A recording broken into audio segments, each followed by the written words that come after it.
एकीकडे वक्फ बोर्डाच्या अंधाधुंद कारभारावर लगाम लावण्यासाठी भाजपनं वक्फ बोर्ड दुरुस्ती विधेयक आणलंय, तर दुसरीकडे काँग्रेस याच वक्फ बोर्डाला आणखी मजबूत करण्याचे डावपेच आखतंय. विधानसभेत मतं मिळवण्यासाठी काँग्रेसनं ऑल इंडिया उलेमा बोर्ड संघटनेशी असा करार केलाय.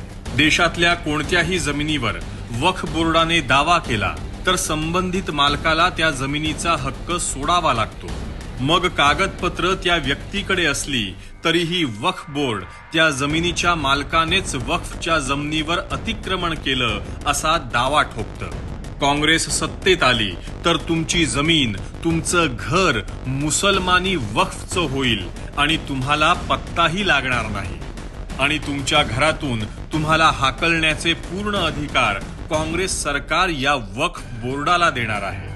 याच अवाजवी हक्कामुळे देशातल्या असंख्य जमिनी घशात घालण्याचा डाव वक्फ बोर्डाने आखलाय, तर काँग्रेस या डावपेचांना अधिक बळ पुरवते.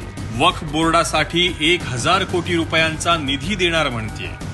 वक्फ बोर्डाचे दावे खरे ठरवण्यासाठी विशेष कायदा आणणार. इंडी आघाडीच्या मदतीनं वक्फ दुरुस्ती विधेयक रद्द करून घेणार. वक्फ बोर्ड मजबूत करण्यासाठी शासनाचे 500 कर्मचारी नेमणार.